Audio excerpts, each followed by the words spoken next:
Hello groomers, this is Jesse with Sharp Edges in Oklahoma, and today we're going to change the motor in a Pulse ZR2 clipper, and you'll learn about the 47 different screwdrivers you're going to need to do the job. Let's get down close.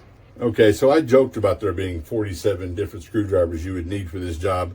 Well, you don't need quite that many, but you do need not one, not two, not three, but 4 screwdrivers or bit drivers to do this job. Of course, you'll also need the new motor. So we'll start taking this apart. Take a drive cap off here. We'll take off the battery. Underneath the battery, you're going to find 2 T8 bits. Once we have those out, then we'll lift the top cover down here by the charging port area. You'll be able to get underneath it there and kind of pop it up, and that'll come off. Then underneath that case, you have 2 more T8 bits. We'll take those out. Then we're going to lift out the PC board. You just kind of pull it up from the bottom here.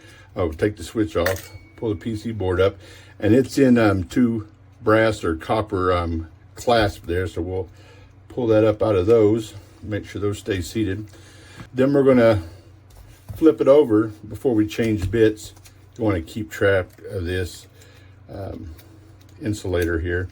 Anyways, we're still using the T8. We're going to take out these top 2 housing screws on the back. Then we're going to change from a T8. We're going to go to a Torx T10 bit to take out the bottom 2 on the bottom housing here. Take those out. Take this bottom cover off. Then we'll want to remove the hinge screws.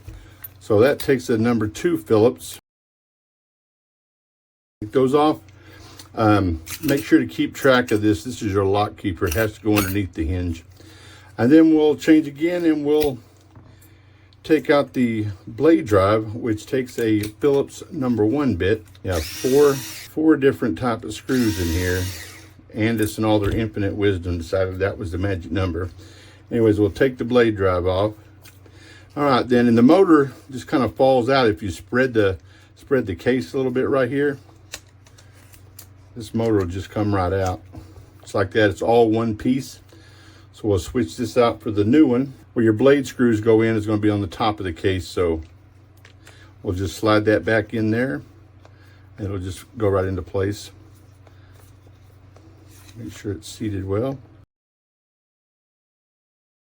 This is where my editor, Chris, my video editor, will edit out this awkward part here where this case is not snapping in as smoothly as it should. There we go. Now we got it in good. All right, once those are in, we'll start reassembling. We'll put the bottom case on.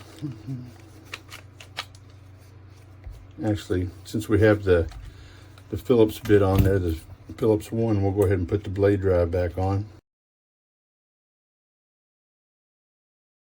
All right, then we'll swap out that Phillips bit for, let's go with the T10, which is the 2 of the bottom lower housing screws. And we'll swap this out again for the T8 bit, which will go in the top 2 screws in the top housing, as well as the PC board screws and the front cover screws. Now be careful, if you're using a screw gun like I am, make sure it's one that has a clutch like this one. I have this one turned all the way down because I don't want to strip out those screws in this plastic housing. All right, now we're going to put the PC board back in, get that insulator back in the right way. When we put these back in, you have these 2 leads here, and they'll go into these 2 brass clasps here. Brass clasps, say that 3 times real fast. Anyways, we'll just pop those in there, and that snaps in real easy. And we'll put in the 2 screws here in the PC board. Make sure to check out, we have a video changing out the PC board as well in the Pulse ZR2, so make sure to look for that if you need to. All right, and we'll flip it over, or actually we'll put the case on. first with the top case on. Oh. So don't do what I almost did. Make sure to put your switch back on your PC board, or you'll get it all together and realize, uh-oh, I got to take it apart again. So anyways, snap that back on, and then we'll put in 2 screws at the bottom. That's why I say it's good to have somebody editing your videos. I can take that part out. All right, we're going to install our hinge, which means we're going to have to change our screwdriver one more time, our screwdriver bit, excuse me.